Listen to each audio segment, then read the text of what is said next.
I'm Corbett Wall with DV Auction, here with your feeder flash for Thursday, October the 12th, where these feeder cattle buyers have got one order in mind, and it's anything that'll finish by April. There's such a big disparity between the April board and the June board, and if they can find some hard feeder cattle especially, some of them are getting by with these big fleshy calves and they won't perform like a yearling will, but if they're big enough they might make it. But you know, the April board's sitting at 122.75 and June at 116.15, so you're trying to hedge some cattle. There's a huge difference there. But you look at the nearby board on Wednesday there, December live cattle finished on Wednesday down 27 cents at 118.52. Your October spot live cattle contract was up 7 cents at 113.77. And actually your cattle futures altogether weren't actually lower. Your most popular contracts might have been a little bit lower, but if you look through all the traded months, they were actually mixed. November feeder cattle were down 47 cents at 155.67. You look at the fat trade, there's been virtually no private treaty direct fat cattle trade so far this week. Fed Cattle Exchange tried to have a sale on a little less than 1,500 head. The packers did kind of come to their milk and actually bid more than last week's trade. Of course, the way the board's been acting and the way everything's been going, we knew that the fat cattle market's going to be higher this week, but they bid from 110 to 110.75, and your cattle feeders that had cattle listed on that online sale decided not to take that, so they PO'd them at that. But we figure we're going to be at least $1.11 or probably 12 if we don't lose any more ground on the board, with your October contract sitting at 113.77. And keep in mind, with that negative basis, your cattle feeders that are hedged, if they can't reach that October board, then you've got to hack whatever that basis is off of what they got, because the board's running higher than what cash is, so they're wanting to get as close to that as they can. And now that the packers have already tipped their hand that they want to buy cattle and they're willing to give more money, you can count on these cattle feeders to really dig in this time.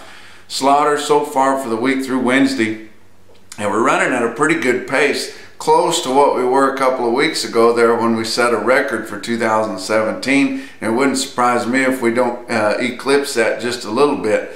But 351,000 through Wednesday compared to 342 last week and 343 the same week a year ago. Box beef cutout values a little bit lower on Wednesday, and here in the middle of the week they are a little bit lower and lower than what the average was last week, with choice cutout sitting at 196.32 and selects at 188.76. Your feeder cattle market on the real-time index on Beef Market Central, based on the 800-pound steer up through the middle 12 states there, set at 152.49, down $1.65. And I know these yearling feeders and your bigger feeding cattle have been selling higher, but there's just more of these big calves creeping in there. They're fleshy, some of them are unweaned, and they're taking big discounts. Well, those cattle are going in that index value too, and they do on the CME, but CME feeder cattle index has been unavailable the last couple of days online there. Not sure what the deal is with that, but you can always find that real-time index right there on Cattle Market Central or Beef Market Central. Now look at some sales on Wednesday. OKC West, of course, is a big sale. 6,900 head there in El Reno, counting Tuesday and Wednesday, about 4,400 head of yearlings on Wednesday. They call their true yearling feeder steers $3 to $6 higher. Feeder heifers were $1 to mostly $3 higher, and if you remember on Tuesday they sold their calves $4 to $8 higher, so we're gaining a lot of ground on a cash basis on these calves and feeder cattle too. Dodge City, Kansas at Winter Livestock had a pretty good run there, 3,100 head, selling their feeder steers weighing over 8, those ones that'll make it by April for sure, and the feeder heifers over 7. Those heifers will get fat and done quicker. They sell $5 to $8 higher. And you want to see what a difference there is on cattle that'll sure make that April board compared to the ones that won't. You look at your automated auction report on Beef Market Central there, you see that out of Winter Livestock in Dodge City, Kansas.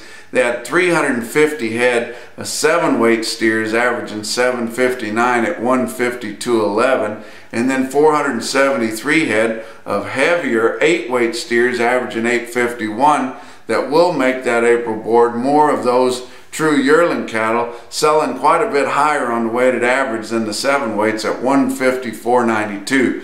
Look at an individual quote out of El Reno at OKC West on Wednesday just after 1 o'clock in the afternoon. They had 69 head of steers weighing same as 800 pounds at 798 pounds, bring 163.50. That's your feeder flash for Thursday.